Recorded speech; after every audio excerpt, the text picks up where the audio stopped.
ওই ফুলসিরাত দেখিয়া বান্দা কানবে, জরজার করে চোখের পানি ছেড়ে দিবে। রব্বে কারীম,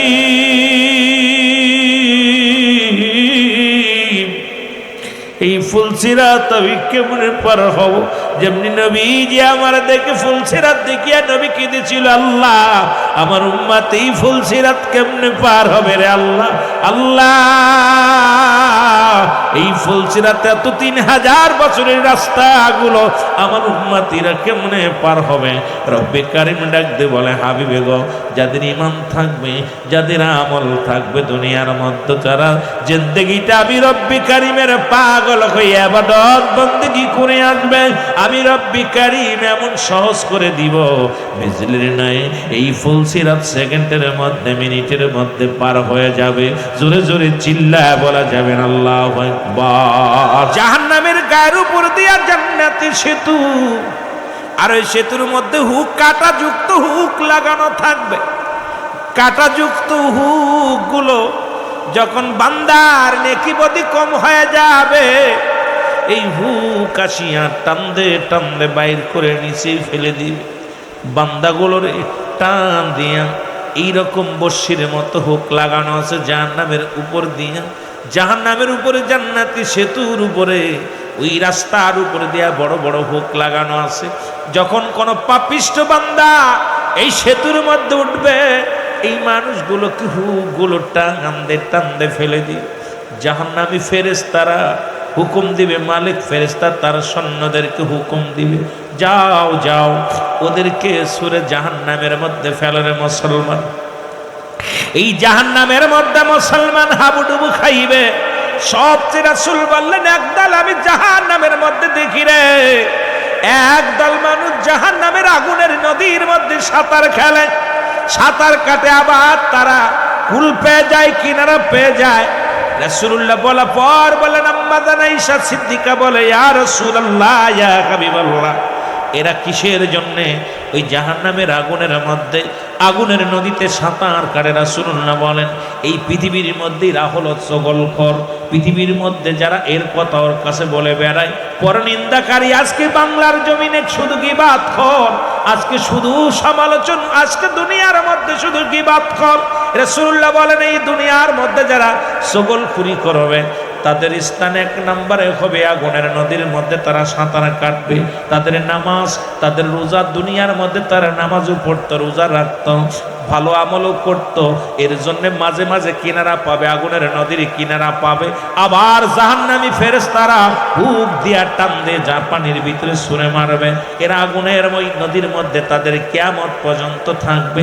কঠিন হাসরের ময়দানে মুসলমান শুনে নাও, আম্মা জান মুসলমান বললেন, এরপরে দ্বিতীয় জাহান্নামের মধ্যে গেলাম, দেখি রে মুসলমান শুনে নাও, সবচেয়ে করুণ কাহিনী, একদল মহিলারা জাহান্নামের আগুনের মধ্যে দাও দাও করে আগুনে জ্বলে। রাসূলুল্লাহ বললেন, বলা পর আম্মা জান খাদিজাতুল কুবরা বলে, ইয়া রাসূলুল্লাহ, ইয়া হাবিবাল্লাহ, এদের কারণটা কি আমার একটু বলবেন নি? মুসলমান শুনে নাও। আমার নবী বললেন, এই সমস্ত নারীরা হলো লানতকারী। আমার মা বোনেরা শুধু আজ শোনেন বাবা, আজকে বাংলাদেশের শুনে নাও, এরা স্বামীর লানতকারী। পৃথিবীর মধ্যে যারা স্বামীকে গালি দেয়, স্বামীকে অভিশাপ দেয়, আল্লাহর কসম, তার যতই পীরের কাছে যাক, মদিনা শরীফ তপ করুক, আর যতই হজ করুক, জীবনের সমস্ত আমলগুলো বরবাদ হয়ে যাবে। যে সমস্ত নারীরা তার স্বামীকে অভিশাপ দেয়, বলে, অনেক নারী কয়, তুই মরে গেলে বাঁচতাম, তুই ভালো হলি না, জীবনের তোর পালে এসে শান্তি হলো না। এক কথাই যে সমস্ত মা বোনেরা তার স্বামীকে লানত করে অভিশাপ দেয়, আল্লাহর নাও না, ওর পালে এসে শান্তি হলো না, ও মরেও না, এক কথায় স্বামীকে লানতকারী। রাসূলুল্লাহ বললেন, লানতকারী মহিলারা কিয়ামত পর্যন্ত তো জ্বলবেই জ্বলবে, হাসরের ময়দানে বড় অপমানিত হবে, লাঞ্ছিত হবে। আমার বাবারা, আমার গভীর মনোযোগ শুনে নাও, শুনে নাও। রাসূল বললেন, এবার ওই সমস্ত নারী একদল মানুষ দেখলাম, ওরে মুসলমান, শুধু নারী পুরুষ নয়, সব নারী পুরুষ একদল মানুষের মুসলমান শুনে নাও, শুধু গুমরাইতেছে, জাহান্নামের মধ্যে গুমরাইতেছে। রাসূলুল্লাহ বলা পর আম্মা জানা খাদিজাতুল কুবরা বলে ইয়া রাসূলুল্লাহ ইয়া হাবিবাল্লাহ এর কারণ কি? নবী বললেন এই দুনিয়ার মধ্যে সুদখোর আর ঘুষখোর এই হারাম ভক্ষণকারী মানুষগুলো যারা এই নারী আর পুরুষ যারা হারাম খেয়েছে দুনিয়ার মধ্যে সুদের মধ্যে ঘুষের মধ্যে জড়িত ছিল এদের পেটের মধ্যে এই সুদ ঘুষগুলো এই আবর্জনা হয়ে সব বিশ্বয়া দংশন করে কিয়ামত পর্যন্ত করবে কিয়ামতের ময়দানে জাহান্নামে যা পড়ো এদের এই অবস্থা থাকবে রে মুসলমান শুনে নাও আমার নবী বলে খাদিজা রে আর একটা জাহান্নামের মধ্যে গিলাম একদল মহিলাদের মাথার উপরে আগুনের কাঠ ঠুকায় ঠুকায় মস্তিষ্ক গুলো খায় আমার মা বোনের আজকে ওয়াজের ভিতরে জাহান্নামের বিবরণে গেলেন মুসলমান এই ভয়াবহ তার কারণটা যদি বর্ণনা করতে যাও অনেক লম্বা আলোচনা আমার বাবারা আমার রাসূল বলেন ওই সমস্ত মেয়েরা যাদের চুল মুবারক দুনিয়ার কোন বেগানা পুরুষ দেখেছে এই সমস্ত বেগানা পুরুষের চুলের মধ্যে মুসলমান শুনে নাও যে সমস্ত মেয়েরা তাদের চুলগুলো ছেড়ে চলাফেরা করে ইয়াউমাল কিয়ামতের ময়দান পর্যন্ত তাদের আগুনের কাকগুলো মস্তিষ্কগুলো ঠুকায় ঠুকায় খাইবে কিয়ামতের ময়দানে তাদেরকে বিজ্জিতি করা হবে হাসরের ময়দান তাদের জন্য বড় কঠিন হবে জাহান্নামের মধ্যে চিরস্থায়ী থাকবে আবাদান আবাদান চিরস্থায়ী ভাবে জাহান্নামের অগ্নিকাণ্ডের মধ্যে তারা থাকবে আমার বাবারা আমার গভীর মনোযোগ আর একদল যায় দেখবে যে সমস্ত মুসলমান একদল নারী জিহ্বাখানা উল্টায় পেরাক মারা রয়েছে পিছনে বলে ইয়া রাসূলুল্লাহ ইয়া হাবিবাল্লাহ এদের কারণ কি? বলে নবী গো নবী আমার ডাক দে বলে এই সমস্ত মেয়েদের কথার আওয়াজ বেইবারের বাইরে চলে গেছে আওয়াজগুলো বাইরে চলে যাওয়ার কারণে এদের জবান আজকে তাদের জিহ্বাটা উল্টা পেরাক লাগানো হয়েছে আজকে এই ওয়াজ যদি বাংলাদেশে করি ও যুবক বাবারা শুনে নাও আগামী কাল আমার ওয়াজ বন্ধ হয়ে যাবে আজকে টিভির মোসর দিলেই মহিলাদের আওয়াজ রেডিও মোসর দিলে মহিলাদের আওয়াজ যত বাংলাদেশ নয় অল পৃথিবীর মধ্যে নারী শাসিতেও আজকে পৃথিবীতে আমরা যাযাবর হয়ে গেছি এমন একটা সময় আসবে নারী যেদিন প্রস্রাব করবে পুরুষ প্রস্রাব করবে নারীরা সন্তান ধারণ করবে ঠিক সেই জামানা পিরা আমাদের মধ্যে চলে আসছে আজকে পুরুষ জাতি আমরা দুনিয়ার মধ্যে ঘরের মধ্যে বসে গেছি নারী ঘরের বাইরে চলে গেছে রাসূলুল্লাহ বলছে এই সমস্ত নারীদের কথা যাদের কথা বলার আওয়াজগুলো বাইরের মানুষগুলো শুনেছে রে মুসলমান এদের জবানটা বন্ধ করার জন্য রব্বে কারীম তার ফেরেশতাদের হুকুম দিবে মালিক ফেরেশতারা সৈন্য রাশিয়া তাদের জিহ্বাটা উল্টা পিছনে পেরাক লাগায় রাখবে আমার নবীজি বললেন খাদিজা রে শোনো আমি দেখলাম মুসলমান একদল মহিলাদের গায়ের মধ্যে পুরুষের গায়ের মধ্যে অনেকগুলো সাপ বিচ্ছু তাদের আক্রমণ করে বলে ইয়া রাসূলুল্লাহ এর কারণ কি? নবী বললেন এক জাতীয় পুরুষ তারা মুসলমান শুনে নাও তার রেশমি কাপড় ব্যবহার করত এক ধর্মের পুরুষ মানুষ তাদেরকে যেটা হারাম করা হয়েছিল সেই রেশমি কাপড়গুলো তারা পরিধান করত এই রেশমি কাপড় পরিধান করার কারণে এই সমস্ত পুরুষের গায়ের মধ্যে সাপ মোছায়া রয়েছে আর এক সমস্ত নারীরা যারা পাতলা কাপড় পরিধান করত জর্জেট কাপড় পরিধান করত এই সমস্ত নারীদের গায়ের মধ্যে দিয়া অসংখ্য সাপ বিষাক্ত সাপ যে বাঁশের সাপের বিষ মুসলমান একবার সবল দিলে কিয়ামত পর্যন্ত গায়ের যন্ত্রণা থাকবে এই সমস্ত সাপ বিচ্ছুগুলো ওই কবরের মধ্যেও থাকবে মুসলমান জাহান্নামের মধ্যে থাকবে কিয়ামতের ময়দানে এই সমস্ত মানুষগুলো লাঞ্ছিত অপমানিত অপদস্থ হবে আল্লাহ আমাদের দয়া করো জোরে জোরে চিল্লায় বলা যাবে না আল্লাহু আকবার এই জাহান্নামের বিবরণ দিয়েছিলেন রাহমাতুল লিল আলামিন যেদিন কোথায় গেলেন রব্বে কারীম যেদিন মিরাজের রজনীতে জান্নাত জান্নাতগুলো দেখে আসেন সাতটা জমিটা ঘুরে ঘুরে দেখলেন আমার মুসলমান আমার গভীর মনোযোগ সাতটা জাহান্নাম একটার পরে আর একটা একটার পরে আর একটা এইরকম সাততলা জমিনটারে মুসলমান শুনে নাও একটার মধ্যে গেলে প্রথমটার মধ্যে যারা যাবে নিচ তলার মধ্যে যাবে যারা তারা চিৎকার মারবে কারে দ্বিতীয় তলার মধ্যে যখন আসবে তখন তারা চিন্তা করবে আল্লাহ এখানেই বুঝি শান্তি এখানেই বুঝি জান্নাত এরপরে থেকে যখন যাবে এইরকম সাতটা জাহান্নামের বিবরণ রাহমাতুল লিল আলামিন দিয়েছিলেন ওই মিরাজের রজনীতে রহমাতুল লিল আলামিনকে আমার রব্বুল আলামিন তার ফেরেশতা দিয়া গোটা কুল কায়নাতকে দেখাইলেন, জান্নাত জাহান্নাম দেখাইলেন। আমার নবীজি ঘুরে ঘুরে দেখলেন আর জাহান্নামের গায়ের মধ্যে একটা গাছ লাগানো আছে। রাসূল বলে সবচাইতে ভয়ঙ্কর গাছ হলো, সেই গাছটার নাম হলো জাক্কুম নামে কাঁটাযুক্ত গাছ। আর এই গাছটা ধরে ধরে মানুষকে গিরাস করে ফেলবে, মানুষকে খেয়ে ফেলবে। এ মুসলমান শুনে নাও, শুনে নাও, শুনে নাও, রব্বি কারীম আমাদেরকে জাহান্নামের আগুন থেকে বাঁচাও।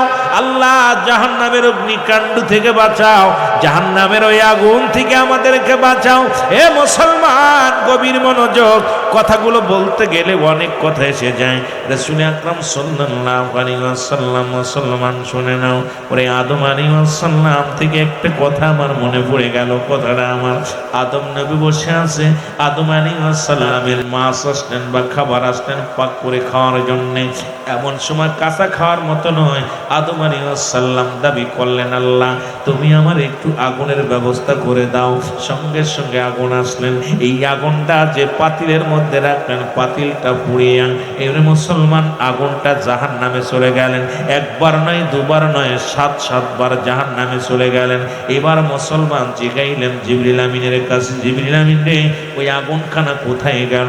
বলে আল্লাহর নবী আদম শোনেন গো, ওই আদম জাতির জন্য রব্বুল কারীম যে জাহান্নাম বানাইছে, সেই জাহান্নামের এত আগুনের এত তাপ, এই আগুনের কুণ্ডিগুলো, আগুনের টুকরাগুলো পৃথিবীর মধ্যে কোনো পাতিলে ধারণ করতে পারবে না। এই পাতিলগুলো পুড়িয়া পুড়িয়া জাহান্নামে চলে যাবে রে মুসলমান। এই আগুনের মধ্যে হবে জাহান্নামীদের ঠিকানা। আল্লাহ রাব্বুল আলামিন ওই জাহান্নাম থেকে আমাদের বাঁচাও, রক্ষা করো। জোরে জোরে চিল্লায়া বলা যাবে না আল্লাহু আকবার। বলতেছিলাম 1 নাম্বার হলো মানুষের মরণ, 2 নাম্বার হলো মুসলমান, 2 নাম্বার হলো কবর, 3 নাম্বার হলো কিয়ামতের ময়দান। এখন আল্লাহ দুনিয়ার মধ্যে আমি আপনি আপনাকে বোঝানোর জন্য কিছু কথা বলতে হবে। আল্লাহ রাত শুরু করেছে নামাজ দিয়া, দিনও শুরু করেছে নামাজ দিয়া। এই নামাজের গুরুত্ব আমাদের সুন্নি ভাইদের মধ্যে একেবারেই নাই। জাহান্নাম থেকে বাঁচতে হলে রে মুসলমান শুনে নাও, 1 নম্বরে জাহান্নামে যাবে কারা? আল্লাহর সঙ্গে শিরিককারী। 2 নম্বরে জাহান্নামে যাবে কারা? বেনামাজি। মুসলমান শুনে নাও, শুনে নাও, এরে মুসলমান ওই কিয়ামতের ময়দানে 7টা প্রশ্নের জবাব দিতে হবে। এই জবাবগুলো আমি আপনাদের কাছে আস্তে আস্তে আলোচনায় যাব, ধীরে ধীরে আলোচনায় যাব। এই 7টা জবাব দেওয়া পর আপনার জান্নাত বা জাহান্নামে যাবেন রে মুসলমান। তবে জাহান্নামের ভিতরে নিক্ষেপ করা হবে। 1 নম্বরে মুসলমান, 1 নম্বর হলো রব্বুল আলামিনের সঙ্গে যারা শিরিক করবে, এই শিরিকি করবে রব্বে কারীমের সঙ্গে, এরা জাহান্নামে চলে যাবে। 2 নম্বর বেনামাজি, তোমার নামাজটা মুসলমান নামাজের জন্য জাহান্নামে যাবে। 3 নম্বরে রোজার জন্য জাহান্নামে যাবে। 3 নম্বরে মুসলমান। 4 নম্বরে যাকাতের জন্য জাহান্নামে যাবে। যাকাত যারা পরিমাণ নেশাব পরিমাণ মালের মালিক হয়েছে, বান্দারে ডাকতে বলে, বান্দা দুনিয়ার মধ্যে আমি আল্লাহ অর্থ দিয়েছিলাম, দুনিয়ার মধ্যে আমি সম্পদ পেয়েছিলাম তোমারে, তুমি কোন পথে ব্যয় করলে, কোন পথে আয় করলে? মুসলমান শুনে নাও, শুনে নাও। 4 নম্বর এরকম 5 নম্বর মুসলমান শুনে নাও, এই যাকাতের জন্য 5 নম্বর তোমার যৌবন কালটা তুমি কেমনে কাটাইলা? মুসলমান শুনে নাও, ইমানের আমল হবে এদিন কিয়ামতের ময়দানে যখন আপনাকে জবাবদিহিতা করতে হবে, সেদিন জবাব দেওয়া সম্ভব হবে না। সবাই ইয়া সালিম, ইয়া সালিম বলে কানবে। মানুষের জবানের মধ্যে থাকবে ইয়া সালিম, আল্লাহ আমাকে নিরাপত্তা দাও, শান্তি দাও, শান্তি দাও। কেউ কেউ বলবে লাদ্রি, যখন প্রশ্ন করবে পারবে না বলবে লাদ্রি। তাছাড়া সবার জবানে থাকবে আল্লাহ ইয়া সালিম, ইয়া সালিম, আল্লাহ আমাকে নিরাপত্তা দাও, শান্তি দাও। এই শান্তি যদি পাইতে হয় দুনিয়ার জিন্দেগির মধ্যে ইবাদত করার দরকার আছে কিনা? এই জন্য বলতেছিলাম মানুষের মৃত্যু যেহেতু 2টা টাইমে হয়, ও মুসলমান শোনো, রাত শুরু করেছে আমার আল্লাহ নামাজ দিয়া, দিনও শুরু করেছে আমার আল্লাহ নামাজ দিয়া। দিনের শুরু হলো বান্দারে ফজর, ও বান্দা, ফজরের 2 রাকাত সুন্নাত নামাজ তুমি আদায় করলা, সঙ্গে সঙ্গে তুমি হয়ে গেলে রাসূলের প্রেমিক। এখন মুখে মুখে আমরা সবাই সুন্নি বলি, মসজিদে পাওয়া যায় না। বাতিলেরা এই জন্য আমাদেরকে বলে সুন্নিরা নামাজ পড়ে না। বড় দুঃখ লাগে তখনই মনের ভিতরে যে এখন আপনারা কেন নামাজের মধ্যে যান না। আমার বাবারা আমার শুনে নেন, সমস্ত খারাপ কাজ থেকে বাঁচায় নামাজ, ঠিক কিনা? সমস্ত খারাপ কাজ থেকে বাঁচায় নামাজ। অথচ আমরা নামাজের প্রতি গুরুত্ব কম, দাড়ির প্রতি গুরুত্ব কম। রাসূলকে ভালোবাসি, কথাগুলো বলতে গেলে অনেকের কলিজার মধ্যে লাগবে, কষ্ট লাগবে। বলে নবীরে ভালোবাসি, জানের চাইতে বেশি ভালোবাসি, কিন্তু মুখের দাড়িগুলো 30 দিন কাটি। মুসলমান সপ্তাহে 1 দিন শেভ হয়। তুমি যদি রাসূলকে ভালোবাসো, আজ থেকে শপথ করবা, সুন্নি জামাতে যদি ঢুকতে চাও, আহলে সুন্নাতুল জামাতের যদি সদস্য হতে হয়, অবশ্যই রাসূলের দায়মি সুন্নাতগুলো আদায় করতে হবে। জোরে জোরে চিল্লায় বলেন ঠিক কিনা? আমার খুব কষ্ট হয়, আমরা রসুলের জন্য রসুলকে ভালোবাসি ঠিক আছে, কিন্তু রসুলকে, রসুলের আদর্শগুলো, রসুলের সুন্নাত মাফিক আমাদের জীবন যাপন করার দরকার আছে কিনা? জোরে বলেন আছে কিনা? আপনারা সবাই রসুলকে বলেন আহলে সুন্নাত ওয়াল জামাত বলে দাবি করেন, সবাই বলেন আমরা সুন্নি, অথচ যেটা আপনাদের মুখে থাকার দরকার ছিল, যারা আপনারা আমারে গালি দেয়, আমার নবীরে গালি দেয়, তাদের মুখ ভরা দাড়ি, আর আমরা রাসূলের সুন্নাত ফেলে দিয়া বলি নবীকে ভালোবাসি। কথা কয় না কেন? কথা বলেন না কেন? এটা কি দুঃখজনক না? এই সুযোগটা তাদের দেব কেন? রসুলকে ভালোবাসি, আমার নবীরে ভালোবাসি, আমার নবীর সুন্নাতগুলোকে ভালোবাসি। যারা বলেন ঠিক কিনা? যেহেতু রাসূল ইমানের মাপকাঠি, একটা হলো ইবাদত, একটা হলো আমল, একটা হলো ঈমান। একটা হলো ঈমান, একটা হলো আমল। আমল হলো নামাজ, রোজা, হজ, যাকাত ইত্যাদি ইত্যাদি, আর ঈমান হলো নবী মুহাম্মদুর রাসূলুল্লাহ সাল্লাল্লাহু আলাইহি ওয়াসাল্লাম। কিন্তু আমরা সুন্নি বইলা দাবি করি, মুখের দাড়িগুলো প্রতিদিন কামাই দিই। যারা বলেন ঠিক কিনা?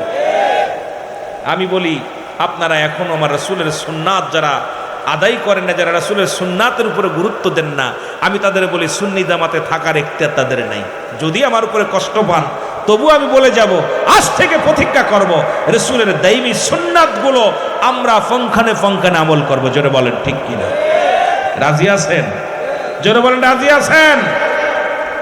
আমার ভাইয়েরা, আমার বন্ধুরা, আমার 2 রাকাত সুন্নাত নামাজ তুমি আদায় করলা বান্দা,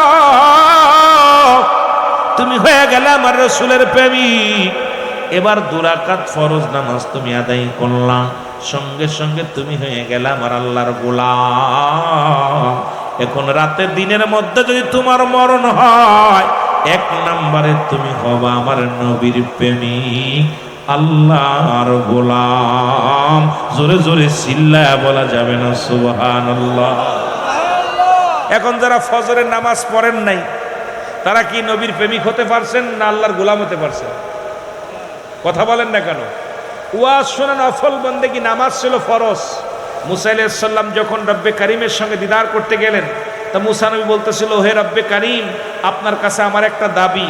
সেই দাবিটা হলো যে আমার কওমের লোক তো খুব অলস, তাদেরতে খানা খাওয়াই, প্রতিদিন খাবার উপর থেকে নাজিল করেন, দেন একটু খাবারের ব্যবস্থা করে দিবেন, যাতে করে আমার উম্মতিরা খাইতে পারে।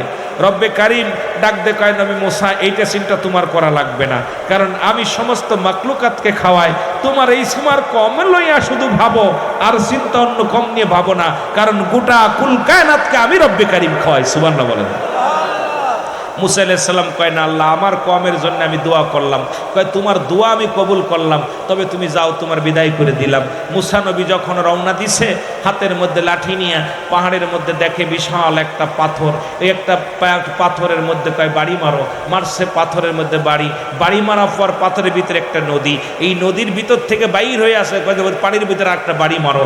যখন বাড়ি মারছে, পানির ভিতর থেকে বাইর হয়ে আসছে একটা হরিণ, হরিণের মুখে তাজা ঘাস। মুসা আলাইহিস সালাম বলে, আল্লাহ তুমি কি দেখাইলা? আমার নবীকে আল্লাহ ডাক দে বলে, হে নবী মুসা, শোনো, ওই পাহাড়ের মধ্যে পাথর, পাথরের মধ্যে নদী, নদীর মধ্যে আবার হরিণ বাস করে, হরিণেরকে আমি তাজা ঘাস খাওয়াই। সুতরাং পৃথিবীতে যত মাকলুকাত আছে, যেখানে থাকুক না কেন, আমি রব্বে কারিমের দায়িত্ব নিয়েছি, সমস্ত মাকলুকাতকে আমি খাওয়াই। সুবহানাল্লাহ। আর একটু জোরে, আরো জোরে। শুধু তাই নাই, সুলাইমান পয়গম্বর আপনারা নাম শুনেছেন। এই সুলাইমান পয়গম্বর নদীর কিনারায় বসে আছে, নদীর কিনারায় দাঁড়িয়ে আছে লাঠি নিয়ে। পয়গম্বর সুলাইমান দেখে একটা পিপিলিকা তার মুখে একটা খাবার নিয়ে রওনা দিছে। সুলাইমান পয়গম্বর দেখে বড় আশ্চর্য হয়ে গেলেন, ডাক দিয়ে বলেন, হে পিপিলিকা, দেখে বসে আছেন, দাঁড়াইয়া দাঁড়ায় দেখতে লাগলেন, দেখি কি হয়। এইবারে পয়গম্বর সুলাইমান পয়গম্বর দেখলেন ওই পিপিলিকাটা গুটি গুটি পেয়ে সাগরের কাছে আসলেন। সুলাইমান পয়গম্বর চিন্তা করে সাগরে ডুবে পিপিলিকাটা মারা যাবে, হয়তো পিপাসা লাগছে তা সাগরে যায়, পিপিলিকা যদি সাগরে পানি খাইতে যায় এটাকে সম্ভব, বাঁচা সম্ভব? সুলাইমান পয়গম্বর দাঁড়ায় রইলেন। হঠাৎ করে দেখে সাগরের ভিতর থেকে একটা ব্যাঙ লাফ দিয়ে উঠছে। আইঠা ব্যাঙটা হা করছে, পিপিলিকা গালের ভিতর ঢুকে গেছে। ঢুকে যাওয়ার পর চিন্তা করে, হারে পিপিলিকাটা খেয়ে ফেললো। পিপিলিকাটা কত কষ্ট করে পিপাসার পানি নিবারণের জন্য আসলো, পিপিলিকাটা খেয়ে ফেললো।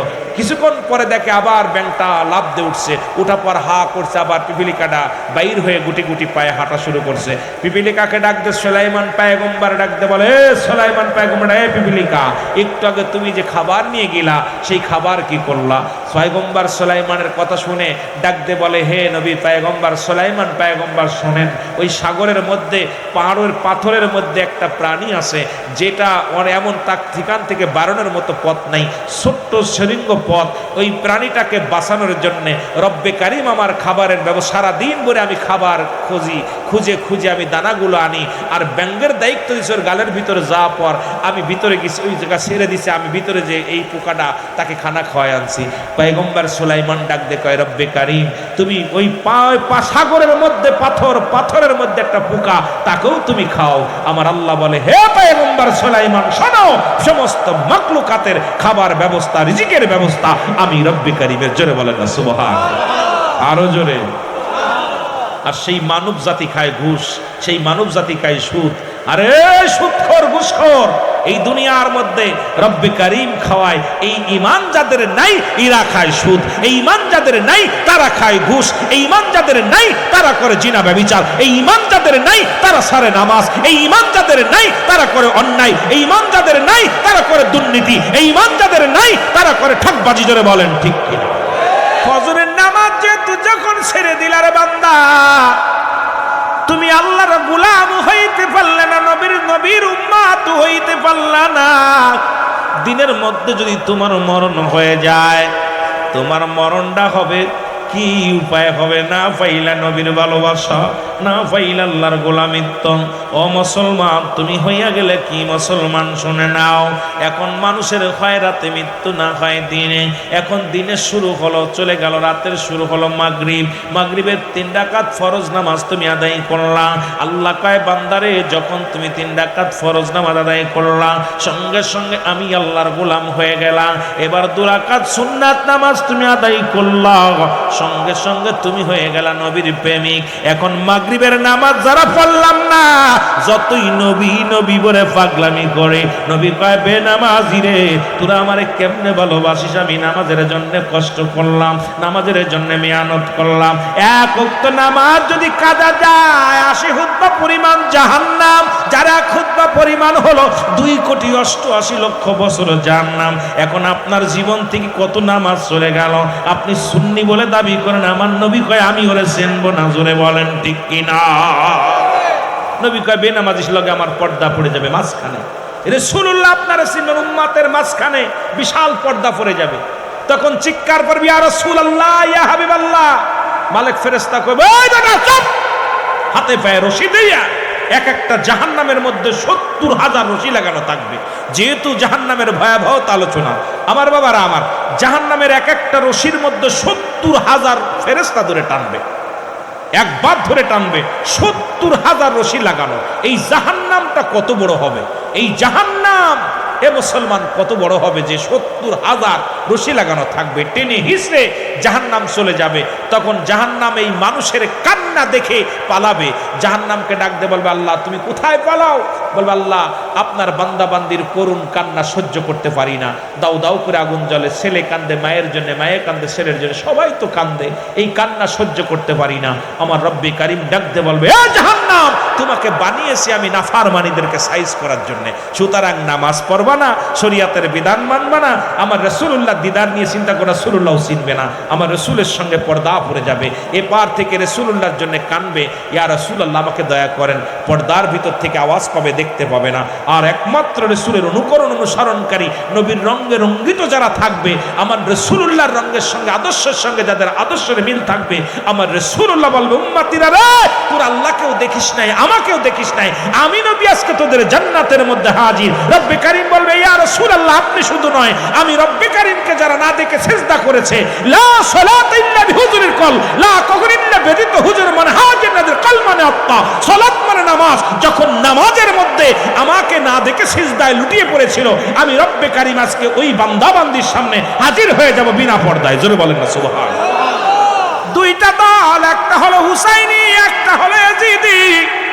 ইয়াজিদের শিবিরে আযান হয়েছে, নামাজ হয়েছে, হুসাইনকে হত্যা করিয়া তারপরে আযান হলো, আযানের পরে নামাজ হলো, জামাতে নামাজ হলো। হুসাইন শিবিরে হুসাইন হত্যার পরেও শিবিরে আযান হলো, যারা পুরুষেরা জিন্দা ছিল সেখানেও আযান হলো, নামাজ হলো। সুতরাং বাতিলদের কাতারেও নামাজ হয়, সুন্নিদের কাতারেও নামাজ হয়। সুন্নিরা নামাজ পড়ে আল্লাহ রাসূলকে সন্তুষ্ট করার জন্য, বাতিলরা নামাজ পড়ে শরীয়তে মানুষে দেখানোর জন্য। জোরে জোরে বলেন ঠিক কিনা? আল্লাহ বলে, মিনান নাস মান ইয়াকুলু আমান্না বিল্লাহি ওয়া বিল ইয়াউমিল আখির وباليوم الآخر وما هم بمؤمنين।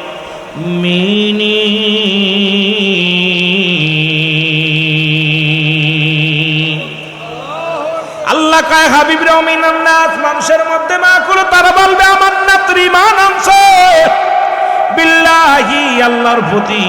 মানুষের মধ্যে বেঈমান আছে, মুনাফিক আছে, আছে কথা বলেন আছে কিনা? আরো জোরে বলেন আছে কিনা? আমার ভাইরা, আমার বন্ধুরা, আমার গভীর মনোযোগ। এই জন্য আল্লাহ রাব্বুল আলামিন নাস বলে সমাধান করে না, আমার আল্লাহ কমিনান নাস, মানুষের মধ্যে মায়াকুলু, তারা বলবে আমার নাতের ঈমান আনছে বিল্লাহি, আল্লাহর প্রতি, ওয়াবিল ইয়াউমিল আখির, কিয়ামতের প্রতি বিশ্বাস স্থাপন করেছে। ওমা হুম বিমুমিনিন, ওরা বলবে আমরা মুমিন, আমরা মুত্তাকিন। আল্লাহ বলেন, না না, ওরা মুমিন হতে পারে না, ওরা মুত্তাকিন হতে পারে নাই, ওদের জন্য আমি রেখে দিলাম উইদ্দাতানিল কাফিরিন। জোরে জোরে চিল্লা বলা যাবে না, আল্লাহু আকবার। ওরে মানুষ যখন মারা যাবে রে, বলতেছিলাম তিনটা বিপদ। নাম্বার 1 হলো মানুষের মরণ, নাম্বার 2 হলো কবর, নাম্বার 3 হলো কিয়ামতের ময়দান। বান্দা বান্দি যখন মারা যাবে, এর কবরে যখন রেখে দিবে, অনেক লম্বা আলোচনা, আমি অত আগাইতে পারবো না, বাবারা আমার রেখে দিবে। সঙ্গে সঙ্গে কবরে একজন ফেরেশতা আসবে, নাম তার নোমান ফেরেশতা। এই নোমান ফেরেশতা যখন বান্দা তোমারে ডাক দিয়ে উঠাইবে, বান্দা দুইটা বিষয় দেখাইবে রে বান্দা, জাহান্নাম তোমার জান্নাতে যাবি। এ মুসলমান, জিন্দেগি ভরে তুমি যত আমল করেছিলা সবগুলো তোমার দেখাইবে রে বান্দা, দেখে বড় খুশি হয়ে যাবে। এবার বান্দারা তোমার হাত তার হাত থেকে বাঁচবে কেমনে করে? আবার তোমারে যখন তুমি দুনিয়ার মধ্যে অন্যায় করেছিলে, বেনামাজি ছিলে, তুমি অন্যায় পথে জীবন যাপন করেছিলে, বান্দা সব কিছু তোমারে দেখাইবে। বান্দা বলবে, না না না, আমি অন্যায় করি নাই, আমি জুলুম করি নাই, আমি ঘুষ খাই নাই, নামাজ ছাড়ি নাই, অন্যায় করি নাই। এর নোমান ফেরেশতা ডাক দিয়ে বলবে, বান্দা অমুক তারিখে তুমি অমুক কাজ করেছিল, অমুক জায়গা অমুক অন্যায় করেছিলা, সামনে তোমার আয়নার মতো হয়ে যাবে রে। এ মুসলমান শুনে নাও, এই কবর জিন্দেগির মধ্যে দ্বিতীয় বিপদ হলো কবর। এই কবরের জিন্দেগি ঢুকার পরে বিপদ শুরু হয়ে যাবে। নোমান ফেরেশতা ডাক দিয়ে বলে, বান্দারে তুমি যাও, ওই জান্নাতি বান্দা হলে বান্দা তোমার জন্য জান্নাত অপেক্ষা করে, 8টা জান্নাতের দরজা খোলা থাকবে। বান্দারে যা যা, ওই জান্নাত থেকে সুন্দর সুন্দর নিয়ামতগুলো আসবে, তোর সুন্দর ঘিরান আসবে, ফল ফলাদি যত নিয়ামত আছে কিয়ামত পর্যন্ত কবরে শুয়ে শুয়ে ভোগ করবে। আর জাহান্নামীদেরকে জাহান্নামের 8টি দরজা খুলে দেয়া হবে রে মুসলমান। এই জাহান্নামের অগ্নিকাণ্ড সব বিচ্ছুগুলো কবরের মধ্যে হাজির হয়ে যাবে। ও মুসলমান, এইগুলো কিয়ামত পর্যন্ত দংশন করতে থাকবে। আর কবরে কোনো রাত আর দিন নাই, দিন আর রাত নাই, সকাল আর সন্ধ্যা নাই। ওই যে কবরে শুরু আছে, কিয়ামত পর্যন্ত কোনো শেষ মুসলমান শুনে নাও, এর আগে কোনো শেষ নাই রে মুসলমান। যখন আপনার ইসরাফিল আলাইহিস সালাম সিংহের মধ্যে ফু লাগাইবে, দুনিয়াটা কিয়ামত হয়ে যাবে, দুনিয়ার সব মানুষগুলো উঠে যাবে রে বান্দা। উঠিয়া দাঁড়াইয়া রে সবাই নফসি নফসি করে দৌড়াইবে, সবাই জবান দিয়া বলবে মুসলমান শোনো। এই জবানের মধ্যে সবাই দৌড়াইবে সামনের দিকে, পিছনের দিকে তাকানোর সময় থাকবে না, ডানে তাকানোর সময় থাকবে না, বামে তাকানোর সময় থাকবে না। আসরের ময়দান এত কঠিন হবে না মুসলমান, মুঠো হাত উপরে সূর্য উদয় হবে, মুঠো হাত উপরে সূর্য উদয় হবে, মানুষের মস্তিষ্ক গুলো গলে গলে পড়বে রে মুসলমান। শুনে নাও, ওই হাসরের ময়দানে নাক কান দিয়া, এই গলা দিয়া, গইকনা বাসাল মানে এই মাথার মস্তিষ্ক গুলো গলে গলে জমিনের মধ্যে পড়ে যাবে। মানুষগুলো সাঁতার কাটবে, হাসরের ময়দান খারাপ হয়ে যাবে। ওদিন বিচারের কাঠ গড়ায় দাঁড়ায় যাবে রব্বে কারিম। সেদিন হাসরের ময়দানে চেয়ারের মধ্যে বসবে, কুরসির মধ্যে বসবে রে মুসলমান। অনেক লম্বা আলোচনা, আমি আপনাদেরকে বলে যাই বান্দারা দৌড়াইবে, দৌড়ে আসবে আপনার নবীর কাছে আসবে রে বান্দা। আদম আলাইহিস সালামের কাছে আদম আলাইহিস সালাম অপারক হয়ে যাবে। আদম বলবে যাও ইব্রাহিমের কাছে, ইব্রাহিম অপারক হয়ে যাবে। ইব্রাহিম বলবে যাও ঈসার কাছে, ঈসা অপারক হয়ে যাবে। চলে যাবে মুসার কাছে, মুসা বলবে অপারক হয়ে যাবে। মুসা নবী ডাকতে বলবে বান্দা যাও যাও, ওই দেখো উম্মতের কান্ডারি রাহমাতুল লিল আলামিন, যে নবী আমার দুনিয়া থেকে বলেছেন হায়াতি খায়রুল লাকুম, আমার হায়াতের জিন্দেগিটা আমার উম্মতের জন্য কল্যাণ স্বরূপ, ওয়াফাতি খায়রুল লাকুম, নবীর ইন্তেকালটা উম্মতের জন্য কল্যাণ স্বরূপ। এই দুনিয়ার মধ্য থেকে রাসূল দুনিয়ার মধ্যে আগমন করেছে উম্মতের কান্ডারি হইয়া, শরীয়ত তরিকাত বোঝানোর জন্য এই দুনিয়ার মধ্যে রাসূলকে আল্লাহ পাঠাইলেন দুনিয়ার বুকে, আবার রাসূলকে বিদায় করালেন এই দুনিয়ার উম্মতের বাঁচানোর জন্য। আমার বাবারা, আমার ওই উম্মতের কান্ডারি রাহমাতুল লিল আলামিন ডাক দিবে উম্মতিরা,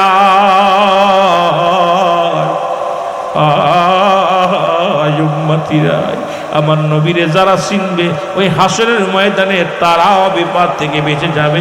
জোরে জোরে চিল্লায় বলা যাবেন আল্লাহু আকবার, আর একটু জোরে জোরে চিল্লায় বলা যাবেন আল্লাহু আকবার। আমার ভাইরা, আমার বন্ধুরা, আমার গভীর মনোযোগ, আয়েশা সিদ্দিকা বলেন, ডাকতে বলেন দুনিয়ার মানুষে, আমি রাসূলের কাছ থেকে জাহান্নামের বিবরণগুলো শুনেছি। আমার নবী বলেছি জাহান্নামের কি ভয়াবহ তার কথা বিবরণ করতে যায়, আমার নবী চোখের পানিগুলো ছেড়ে ছেড়ে কেঁদেছে।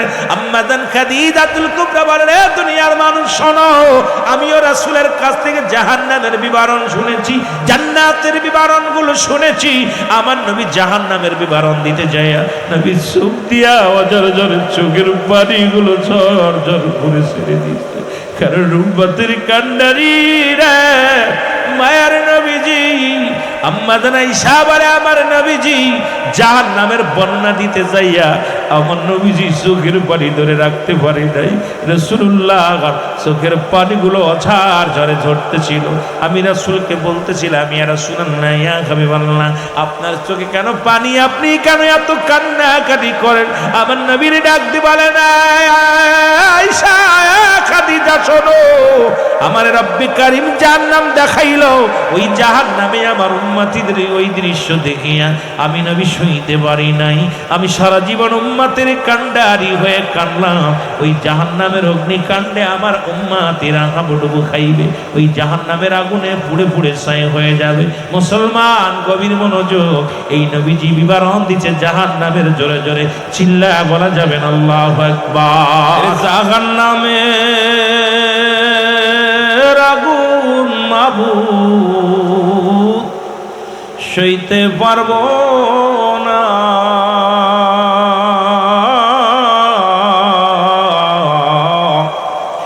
দুনিয়াতে লৌকা কান্দায়া কবরে কান্দায়ো না, দুনিয়াতে লৌকা কান্দায়া কবরে কান্দায়ো না। কাল কিয়ামতের মাঠে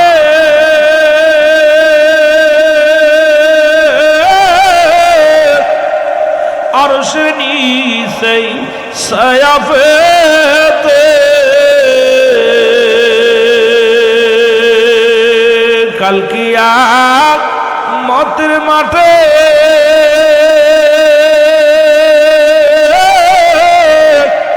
আরশের নিচে ছায়া পেতে নেকিবতী ওজন দিয়া, নেকিবতী ওজন দিয়া হবে ফয়সালা।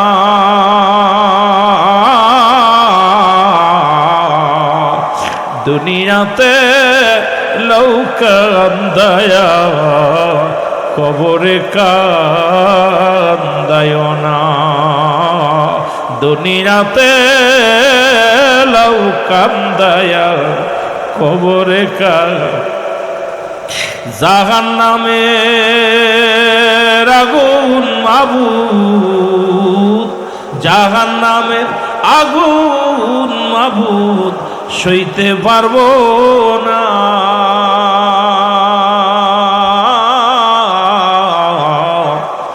দুনিয়াতে লৌকা কান্দায়া হাসরে কান্দায়ো না, দুনিয়াতে লৌকা কান্দায়া কবরে কান। এ দুনিয়ার মুসলমান,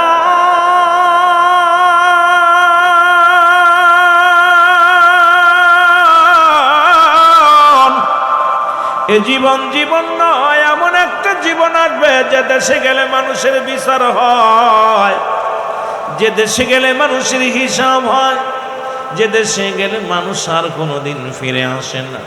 আমরা সেই দেশের যাত্রী, জোরে বলেন ঠিক, আর একটু জোরে চিল্লায় বলেন ঠিক। ও মুসলমান, গভীর মনোযোগ। যেহেতু সব কিছু থুইয়া, সব কিছু ফেলে থুইয়া আপনি চলে যাব, রব্বুল আলামিন ডাকতে বলেন কুল্লু মান আলাইহা ফান। আল্লাহ কয় বান্দারে, এই পৃথিবীর মধ্যে যা কিছু আছে আমি চূর্ণ বিচ্ছিন্ন করে দিব। ও মুসলমান, আমি পিরাইটা আলোচনার মধ্যে বলি, কার জন্যে তুমি ঘুষ খাও, কার জন্যে তুমি সুদ খাও, কার জন্যে তুমি এত মস্তানি করো, কার জন্য মিথ্যা মামলা দাও, কার জন্য দুনিয়ার সম্পদ লন্ঠন করো। রব্বে কারিম ডাক দি বলে বান্দা, এই পৃথিবীর মধ্যে যা কিছু আছে সব চূর্ণ বিচ্ছিন্ন হয়ে যাবে। এই পৃথিবীর মধ্যে যা কিছু আছে সব কিছু চূর্ণ বিচ্ছিন্ন হয়ে যাবে। এই জমিনটা পুরো তামা বানায়া দিবে আমার আল্লাহ। এই জমিনের মধ্যে যত পানি আছে, যে আকাশ থেকে পানি আসে, এই পানিগুলো আমার আল্লাহ পুরায়া ছায়া বানায়া দিবে। যেদিন কিচ্ছু বলতে কিচ্ছু থাকবে না, সেদিন থাকবে শুধু আমার আল্লাহ। ও মুসলমান শুনে নাও, সেদিন থাকবে আমার রব্বে কারিম, আমার আল্লাহ। আল্লাহ কয় বান্দারে, সেদিন থাকবে আমি আমার রাসূলুল্লাহর ভালোবাসা নিয়ে। সেই নবীজির প্রেম ভালোবাসা দরকার আছে কিনা? আর একটু জোরে জোরে চিল্লায় বলা যাবে না আল্লাহু আকবার। মানুষের তিনটা বিপদ, নাম্বার 1 হলো মানুষের মরণ, এক নাম্বার হলো মানুষের মরণ, 2 নাম্বার বিপদ হলো মুসলমান কবর, 3 নাম্বার বিপদ হলো কিয়ামতের ময়দান।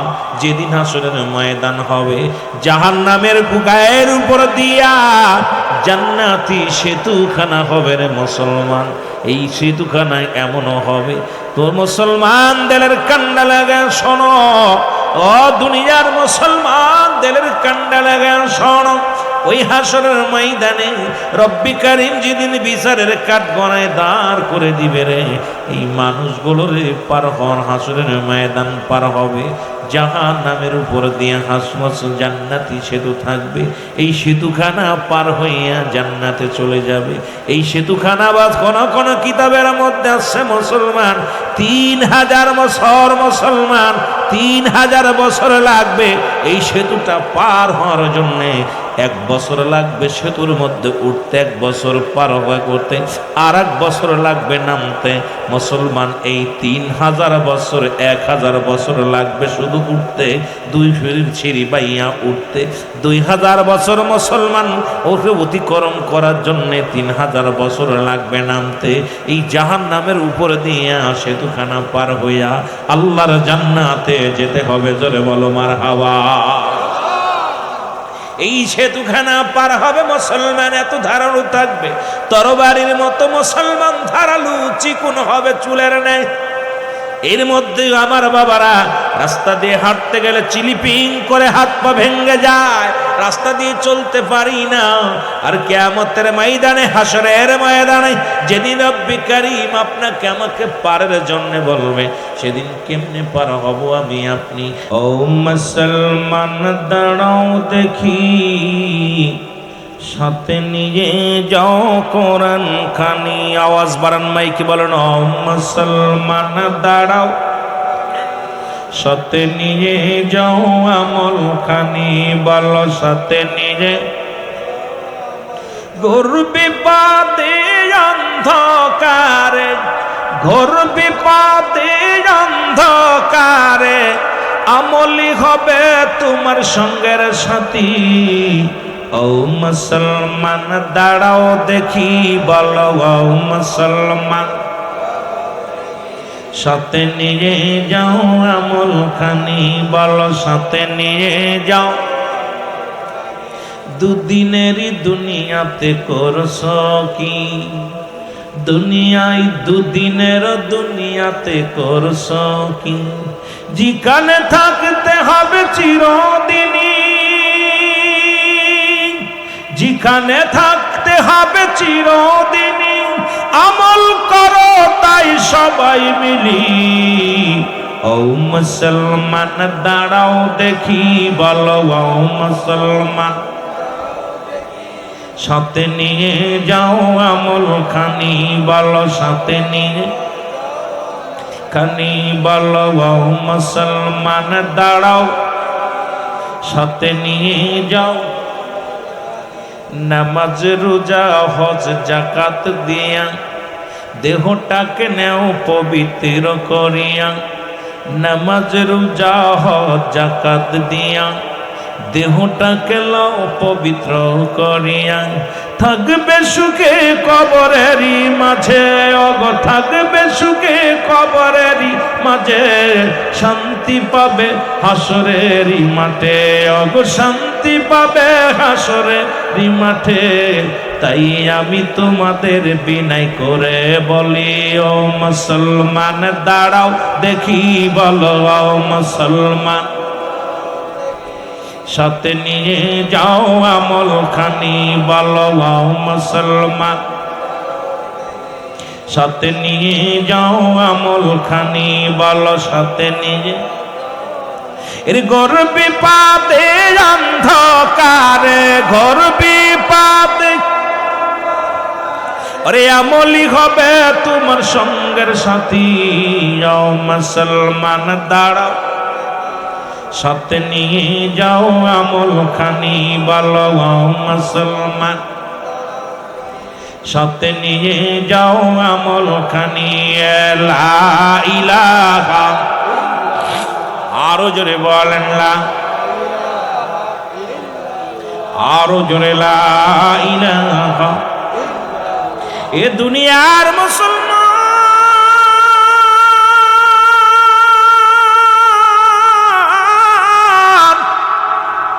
ওই জাহান্নামের ভয়ে, কবরের ভয়ে নবীর সাহাবীগণ কেঁদেছিল, তাবিগণ কেঁদেছে, খোলাফায়ে রাশিদিনরা কেঁদেছে। শুধু তাই নয়, আল্লাহর ওলিগণ কেঁদেছে। হক্কানি আলেম ওলামারা কেঁদেছে, কারণ ওই কবরটা বড় দুষ্কর, কবরটা বড় ভয়ঙ্কর, যেখানে চিরজীবন চিরদিনের জন্য থাকতে হবে মুসলমান। ওই জাহান্নামের মধ্যে সাপ থাকবে, ওই জাহান্নামের মধ্যে বিচ্ছু থাকবে, জাহান্নামের মধ্যে গরম আগুন থাকবে, জাহান্নামের মধ্যে বড় বড় ভয়ঙ্কর জীবজন্তু বড় থাকবে। ও মুসলমান শুনে নাও, জাহান্নাম জাহান্নাম তেরে আসবে, আপনার দিকে তেরে আসবে না মুসলমান। ওই জাহান্নাম থেকে যদি বাঁচতে হয়, ও মুসলমান শুনে নাও, শুনে নাও, ওই জাহান্নাম থেকে যদি বাঁচতে হয়, এই দুনিয়ায় আমলের জিন্দেগি বানাইতে হবে, নবীর প্রেমের জিন্দেগি বানাইতে হবে, শরীয়তের তরিকতের হাকিকতের মারফতের জিন্দেগি বানাইতে হবে। এ মুসলমান এমন জীবন গঠন করবে, ইন্তেকালের পরে যেন রব্বি করিমের ফেরেশতা আপনার সঙ্গে ভালো ব্যবহার করতে বাধ্য হয়। একটা হলো ইমানি আত্মা যদি হয়, ইমানি আত্মা হলো আজরাইল যখন আপনার জানটা বাইর করতে আসবে, আজরাইল সালাম দিবে আপনাকে, রে মুসলমান আসসালামু আলাইকুম। ও মুসলমান শুনে নাও, শুনে নাও, সালাম দিবে হাকিম চৌধুরী, আসসালামু আলাইকুম। বলবে তুমি কে গো? কয় ওয়ালাইকুম আসসালাম, তুমি কে গো? আজরাইল বলবে ও হাকিম ভাই শোনো শোনো, আমি আজরাইল আল্লাহর ফেরেশতা।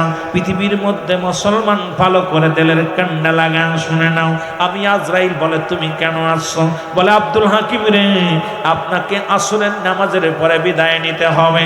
আব্দুল হাকিম বলবে আমি আসরের পরে যাব, আমার পরিবার পরিজনগুলো দেখব। ইমানদারের কত পাওয়ার আমি বলেছি,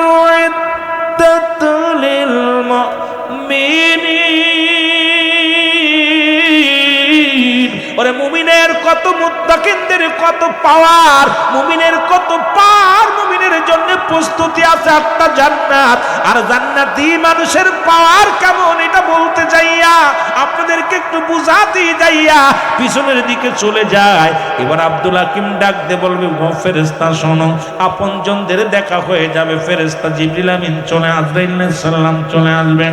আজরাইলকে ডাক দে বলবে আব্দুল হাকিম। আব্দুল হাকিম বলবে আজরাইল রে তুমি কোন জায়গাতে ঢুকবা? বলে আজরাইল আমি ঢুকবো কোন জায়গা? আজরাইল বলবে আমি ঢুকবো আপনার মাথা দিয়ে। মাথা বলবে আজরাইল দাঁড়াও,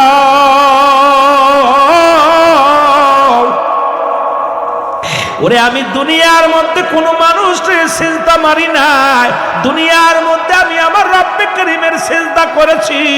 ও আজরাইল আমার মাথা দিয়ে যদি তুমি ঢুকে যাও, এই মাথাটা আমার অপবিত্র হয়ে যাবে, আমি রব্বে করিমের কাছে কি জবাব দিব? আমার মাথাতে আমি ঢুকতে দিব না। আজরাইল দাঁড়ায়া যাবে, চলে যাবে, বলে এবার ঢুকবো আপনার পায়ের কাছে। পা বলবে আজরাইল দাঁড়াও, আমি আমার পাতে ঢুকতে দিব না, কারণ এই পা দিয়ে যখন আজান পড়ে তো আমি মসজিদে চলে যাইতাম, কোথাও কোরআনের মাহফিল হলে সেখানে আমি চলে যেতাম, ভালো কাজে আদেশ করার সঙ্গে সঙ্গে আমি চলে যেতাম। আমার পা দিয়ে তোমার ঢুকতে দিতে পারি না। চলে যাবে হাতের কাছে, হাত বলবে আজরাইল দাঁড়াও, আমার হাত দিয়া দুনিয়ায় দান ধ্যান করেছি, হাত দিয়ে আমি কি করি নাই? এই হাত দিয়ে গানের প্যান্ডেলের টাকা দিই নাই, এই হাত দিয়ে মদের প্যান্ডেলের টাকা দিই নাই, এই হাত দিয়ে জুয়ার প্যান্ডেলের টাকা দিই নাই, এই হাত দিয়ে দুনিয়ার মধ্যে কোনো মূর্তি পূজারি করি নাই, এই হাত দিয়ে আমার রাসূলের অনুষ্ঠানে আমি মিলাদুন নবীর খরচ করেছি, এই হাত দিয়ে আমি মসজিদের জন্য দান করেছি, এই হাত দিয়ে আমি মাদ্রাসার জন্য দান করেছি, আমার এই হাত দিয়ে আমি কোথায় ওয়াজ মাহফিলে দান করেছি, 10 মানুষের পাশে দাঁড়িয়েছি। এই হাত দিয়ে টাকা দিয়ে কোনোদিন মদের টাকা দিই নাই, জুয়ায় টাকা দিই নাই, এই হাত দিয়ে আমি ঢুকতে দিতে পারি না। আজরাইল দাঁড়াও। আজরাইল দাঁড়ায়া যাবে, বলবে এবার ঢুকবে মুখ দিয়ে, মুখ বলবে আজরাইল দাঁড়াও, আমার এই মুখ দিয়ে আমি মাওলার জিকির করেছি, আমার রাসূলের দুরূদ পড়েছি, আমার মুখ দিয়ে তোমার ঢুকতে দিতে পারি না। আজরাইল দাঁড়ায়া যাবে, ও যুবক, ও যুবক, কত পাওয়ার ইমানদারের পাওয়ার আর কাফেরদের আর ইমানদারের মধ্যে কত পার্থক্য রে মুসলমান। এবার ডাকতে বলবে ও হাকিম মোল্লা শোনো, হাকিম চৌধুরী শোনো, আমি ঢুকবো তোমার চোখ দিয়া। চোখ বলবে আমি কোনোদিন সিনেমা দেখি নাই চোখ দিয়া, এই চোখ দিয়ে কোনো বেগানা নারী চেহারা দেখি নাই, এই বেগানা চোখ দিয়া দুনিয়ার মধ্যে কোনো অন্যায় পথে যাই নাই, আমার এই চোখ দিয়ে কোরআন পড়েছে, আমার এই চোখ দিয়ে উলামায়ে কেরামরে দেখেছি, আমার এই চোখ দিয়ে আমার মা বাবার মায়ার নজরে দেখেছি, আমার চোখ দিয়া আমি আমার রবের এই সৃষ্টি জগৎটাকে আমি কি করেছি। আমার বক্তাকে বলেছিল সারা পৃথিবী রব্বে কারিম বানাইলেন কুন আর ফায়াকুন বলি, দিয়া ফেরেশতা বানাইলেন। আল্লাহ কুন আর ফাকুন বাইর হয়ে যাও, কুন বলিয়া বাইর করলেন। আসমান যেমনি বানাইছে আল্লাহ এমনি তোরে বানাই নাই, জমিন যেমনি বানাইছে তোরে এমনি বানাই নাই। ফেরেশতারা আল্লাহর নিকটবর্তী সব সময়, ফেরেশতাদের যেমনি আমার আল্লাহ বানাইছে রে বান্দা এমনি তোরে বানাই নাই। আমার আল্লাহ রব্বুল আলামিন এমনি তোরে বানাই নাই। এই দুনিয়া যেমনি বানাইছে এমনি তোরে বানাই নাই, পাহাড় যেমনি বানাইছে এমনি তোরে বানাই নাই। আমার আল্লাহ কয় বান্দারে আমি তোরে কুদরতি হাত মুবারক দিয়া আমি আমার বান্দাদেরকে বানাইলাম। এই জন্য গোটা পৃথিবীর কুল কায়নাতের মধ্যে শ্রেষ্ঠতার আসনে আমি আমার বান্দারে বসাইয়া দিলাম। আপনারা শুনলে খুশি হবেন, সব সময় ফেরেশতারা আল্লাহ পাকের নিকটবর্তী একদম কাছে থাকে। আল্লাহকে আমি ফেরেশতাদের যেমনি বানাইছি এমনি তোদের বানাই নাই।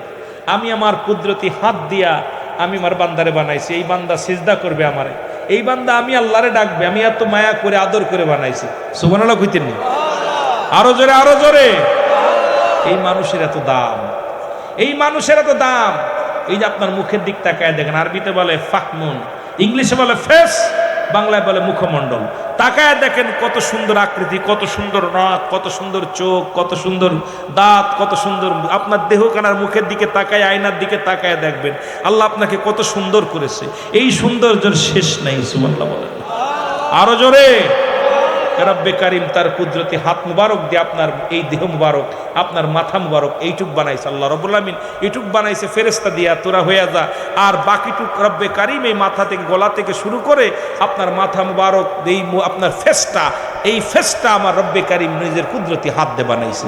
সুবহানাল্লাহ বলেন আর একটু জোরে বলেন, একটু মহব্বতের সঙ্গে দুরূদ শরীফ পড়ুন। আল্লাহুম্মা এর মানুষ বানাইছে আল্লাহ প্রেমের কারণে, বলো মানুষ প্রেমের কারণে, প্রেমের তরি বান্দরে মদিনার শনে, বলো প্রেমের, একটু জোরে বলা যাবে না? প্রেমের তরি বান্দরে এই আল্লাহ বানাইল বহু জাতি, আবার শিখাইল প্রেম প্রীতি। আর মোর নবীকে পাঠান আল্লাহ, মোর নবীকে প্রেমের কারণে, প্রেমের তরি বান্দরে, একটু মহব্বতে বলেন প্রেমের তরি বান্দরে।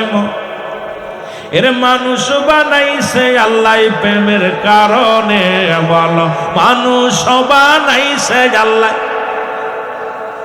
এর প্রেমের তরি বান্দরে মদিনা শোনে, বলো প্রেমের তরি বান্দরে। এই আল্লাহ বানাইল আসমান জমিন, আর বানাইল রাত্র আর দিন। কে বানাইছে? এই আল্লাহ বানাইল আসমান জমিন, আর বানাইল রাত্র আর দিন। আমার হাবিবকে পাঠাইল আল্লাহ, হাবিবকে পাঠাইল আল্লাহ প্রেমের কারণে, বলো হাবিবকে পাঠাইছে আল্লাহ। আর প্রেমের তরি বান্দরে মদিনা শোনে, বলো প্রেমের। এ আল্লাহ বানাইল বহু জাতি, আবার শিখাইল প্রেম প্রীতি। সব শিখাইছে কে? কত জাতি বাড়াইছে, কত আপনাকে 18,000 মাকলুকাত। ওরে পানির ভিতর কত মাকলুকাত আছে এটা কইতে পারতেন না, কথা কইতেন না।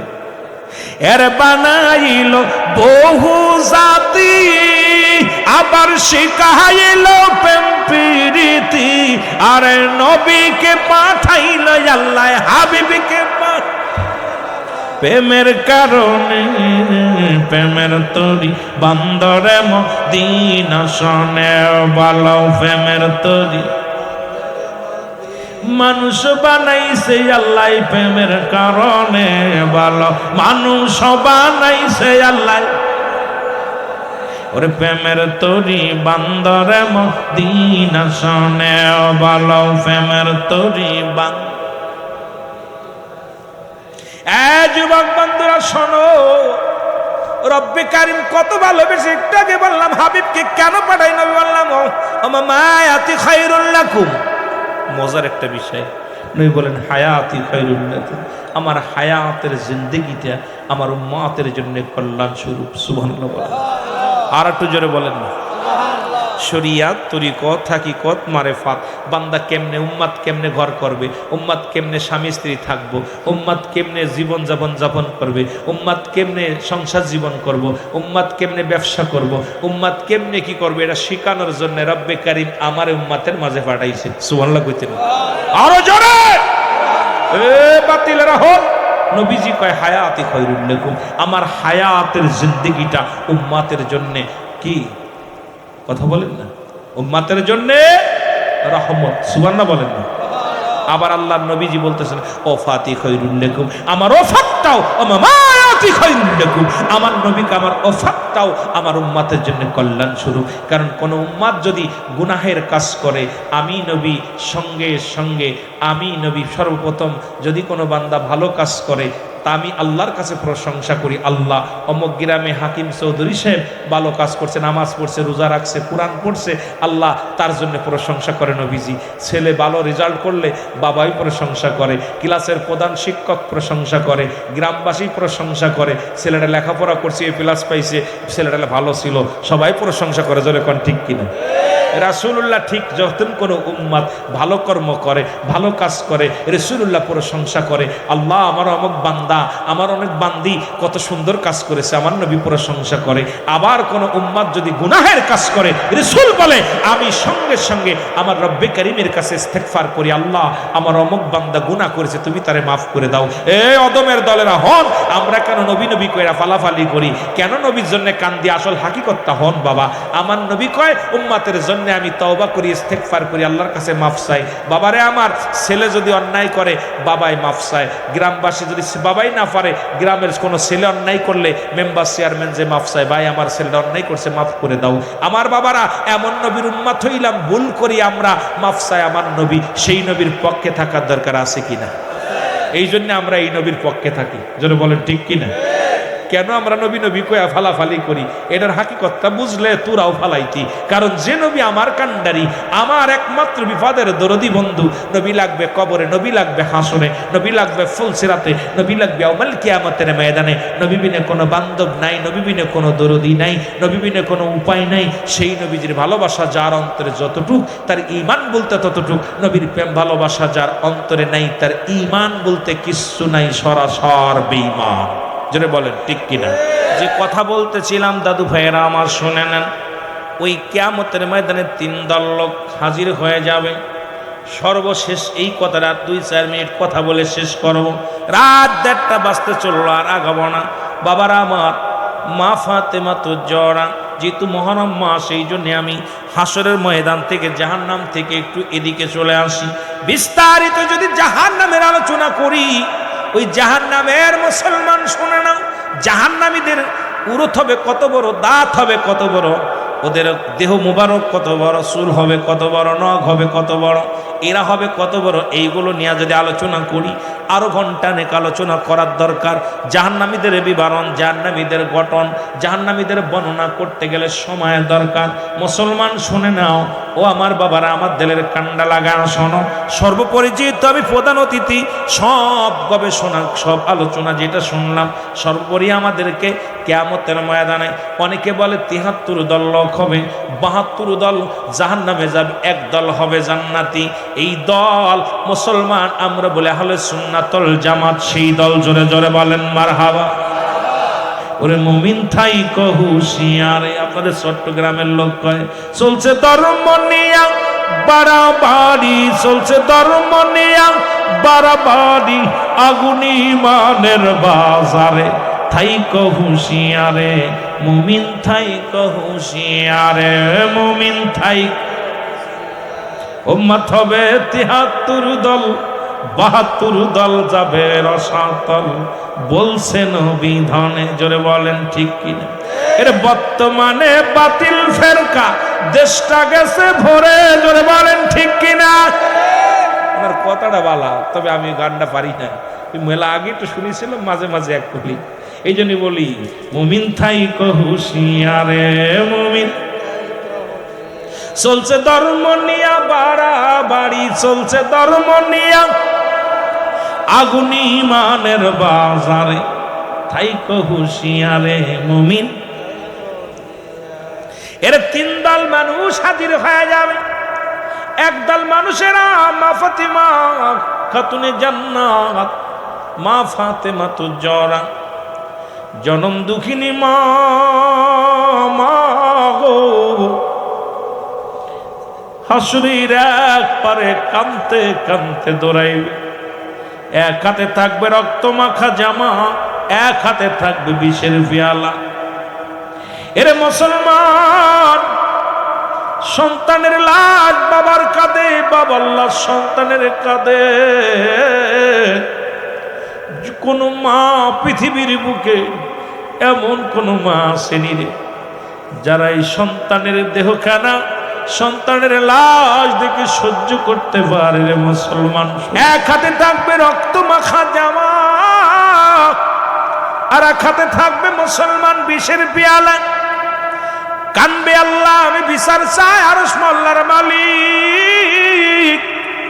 আজকে আমি এই আপনাদের সোয়াতে কারবালার আলোচনা, যেহেতু আমার বাবারা সংক্ষিপ্ত আকারে সারমর্ম কথাটা আমি বলে যাই, যেটা আপনাদের সার্থক হবে মাহফিল খানা। কারণ সন্ধ্যা থেকে যত আলোচনা হয়েছে, সারমর্মগুলো আমি বিস্তারিত এখন বর্ণনা করে সোয়াদের কথাটা একটু বলে চলে যাব। মুসলমান বাবারা আমার, এবার এক আমার নবীজি কানবেন, ইয়া রব্বি হাবলি উম্মতি, আমার রব্বে কারীম।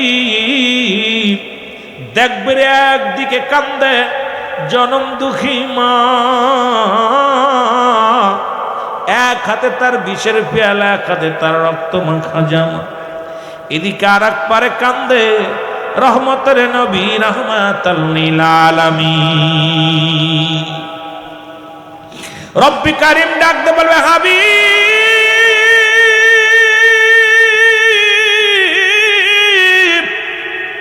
আপনি সিজদার মধ্যে পড়ে কান্দেন, ইয়া রব্বি হাবলি উম্মতি। সমস্ত নবীদেরকে আমি পার্সোনাল এক একটা নিয়ামত দান করেছিলাম, আপনাকেও দিয়েছিলাম, আপনি নেন নাই। যখন আপনাকে আমি দিদার দিলাম, মিরাজ দিলাম, পর্দা সারা এরকম বসেছিলাম।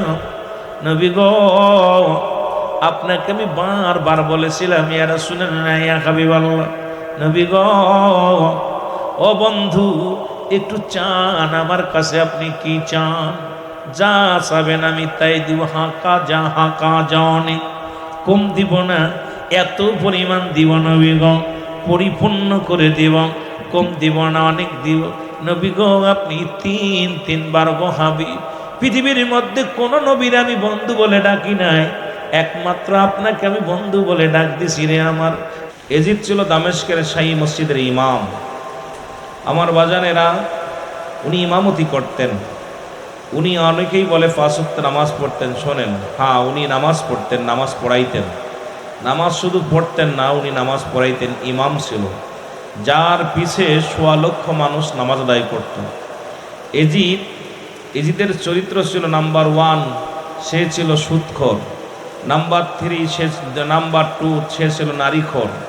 নাম্বার 4 সে ছিল পৃথিবীর মধ্যে সবচেয়ে জিনাখোর। এইরকম চরিত্র তার ভিতরে অনেকগুলো চরিত্র আছে, যে চরিত্রগুলোর কারণে আমরা মুসলিম মিল্লাত আহলে সুন্নাত ওয়াল জামাত যারা, আশিক রাসূলের পাগল যারা, কিয়ামত পর্যন্ত তাকে ঘৃণা করে যাব। জোরে বলেন ঠিক কিনা? আচ্ছা, আমি আপনাদের কাছে জানতে চাই, এই বাংলার জমিনে কারো ছেলের নাম কি এজিদ রাখছে? কথা বলেন। আমাদের বাংলাদেশে মীর জাফর নামে একটা ব্যক্তি ছিল। আজ পর্যন্ত কেউ নাম শুনেছেন মীর জাফর? নাম রাখে না, মীর জাফর রাখে না। হয়তো জাফর ইকবাল রাখে, জাফর মোল্লা রাখে, না হলে মীর যদি মীর গোষ্ঠী থাকে কয় জাফর উল্লাহ। কথা বুঝলেন? কেউ কয় না মীর জাফর। তা সুতরাং পৃথিবীর ইতিহাসের সবচেয়ে নগণ্য জঘন্য নাম হলো মাস্টার এজিদের নাম। জোরে বলেন ঠিক কিনা? আমার ভাইকেও আলোচনা দিয়েছিল যে বিষয়টার উপরে, যে বললেন যে রাসূল সাল্লাল্লাহু আলাইহি সাল্লাম লাউ পছন্দ করতেন, এটা যদি কোনো ব্যক্তি কয় পছন্দ করি না, কাফের। শরিয়াতের বিধান অনুযায়ী হালালকে যারা হারাম বলবে, এক কথায় সে কাফের কাফের কাফের। হারামকে হালাল বলার কোনো এখতিয়ার নেই, আর হারামকে হালাল বলার কোনো এখতিয়ার নেই। সুতরাং হারাম তো হারামই, হালাল তো হালাল হালাল। জোরে বলেন ঠিক কিনা? সুতরাং হাসান হুসাইন রাদিয়াল্লাহু তাআলা শুহাদায়ে কারবালার সেই করুণ ইতিহাস আমরা অনেক আলেম ওলামার থেকে শুনেছি, ওলামা ইকরাম থেকে আমরা অনেক আলোচনা শুনেছি। সব কথার এক কথা হলো, আমাকে আপনাকে বুঝতে হবে যে হাসান হুসাইনকে নবী বলছে আমি হাসান হুসাইন, হাসান হুসাইন আমার। যারা হাসান হুসাইনকে ভালোবাসবে, আমি নবীকে ভালোবাসা হবে। আমরা সুন্নি জামাত হাসান হুসাইনকে ভালোবাসতে চাই কি চাই না? আরো জোরে বলেন, চাই কি চাই না? আমার ভাইয়েরা, হাসান হুসাইন জান্নাতের দুটি ফুটন্ত গোলাপ। হাসান এবং হুসাইন যুবকদের সরদার, যুবকদের সরদার। মা ফাতেমাতুজ জাহরাত, উনি হলেন মহিলাদের সরদারিনী। আর আমার নবী হলো কুল কায়নাতের রহমত, রহমাতাল লিল আলামিন, গোটা বিশ্ববাসীর জান্নাতের সরদার। জোরে বলেন মারহাবা। একটু মহব্বতের সঙ্গে দুরূদ শরীফ পড়েন, আল্লাহুম্মা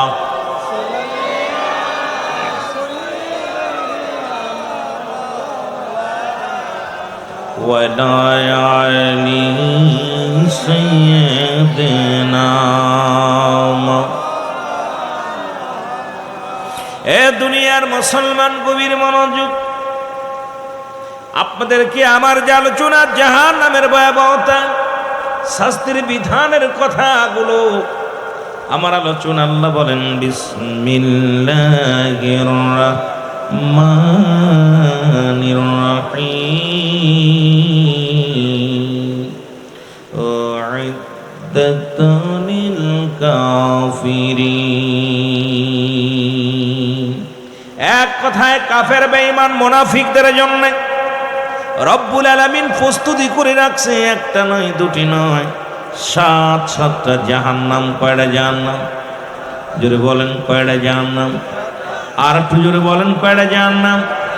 এই জাহান্নাম আমি আপনাদেরকে বলতে চাই বোঝানোর আগে, আপনাদের এলাকা থেকে যদি কোনো ব্যক্তি বলে এই রাস্তা দিয়ে গেলে পুলিশে ধরবে, এই রাস্তা দিয়ে যাবেন, যদি বলেন যাবেন, এখানে আসলে বাগে ধরবে আসবেন, এখানে আসলে পুলিশে ধরবে আসবেন না, এখানে আসলে করোনা ভাইরাস হবে আসবেন না।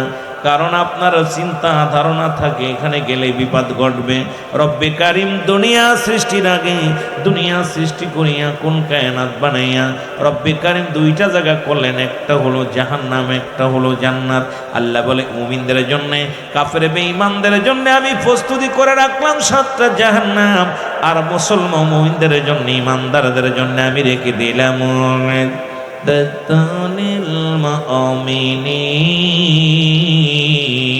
আর মুমিন মুত্তাকিনদের জন্য আমি রব্বি কারীম রেখে দিলাম 8টা জান্নাত। জোরে জোরে চিল্লায় বলা যাবে না সুবহানাল্লাহ? এ দুনিয়ার মুসলমান,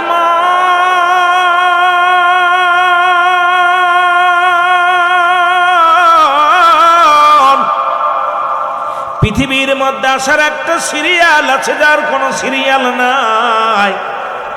দেখা যায় দুনিয়ার মধ্যে বাবা জিন্দা, বাবা জিন্দা, সন্তান নাই, সন্তান জিন্দা, বাবা নাই। সন্তানের কাঁধে বাবার লাশ, বাবার কাঁধে সন্তানের লাশ। এই পৃথিবীর মধ্যে কে যে ব্যক্তি যখন পিতা মাতার লাশ বহন করেছে, সেই জানে মুসলমান বাবা মার লাশটা কত ভারী, সন্তানের লাশ কত ভারী। এই পৃথিবীর মধ্যে আসার একটা সিরিয়াল আছে, যার কোনো সিরিয়াল নাই। মানুষের মৃত্যু হয় 2টা টাইমে, একটা হলো রাতের বেলা, একটা হলো দিনের বেলা। ও মুসলমান, দিন শেষ করেছি, মৃত্যুবরণ করি নাই। রাত 12টা বাজতে চললো, এখনো মৃত্যুবরণ করি নাই। রাম রাম, আমি আপনি সকাল পর্যন্ত জিন্দা থাকবো, কেউ বলতে পারি না। মরণের পেয়ালা আপনার আমার আসতে পারে যে কোনো মুহূর্তে, যে কোনো মুহূর্তে। দুনিয়া থেকে বিদায় হয়ে যেতে পারি। জোরে জোরে চিল্লায়া বলা যাবে না, ঠিক কিনা? এ আমি চলে যাব, আমায় তোমরা ভুইলা যাইও না। আমি চলে যাব,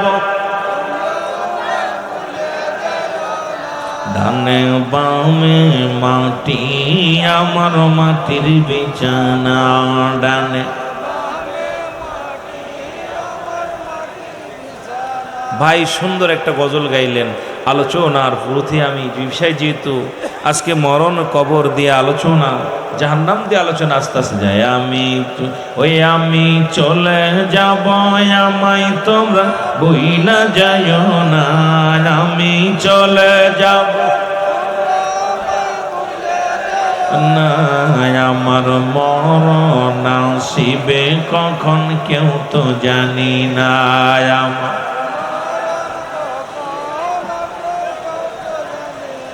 টাকা পয়সা দালান কোটা যাহা করেছি, সব কিছু ফেলাইয়া আজি একাই চলেছি রে। আমি সব কিছু ফেলাইয়া আজি একাই চলেছি। আমি যাবার কালে ভেবে দেখি আমার কেহ নাই। আমি যাবার কালে না, আমার মরণ আসিবে কখন কেউ তো জানি না। আমার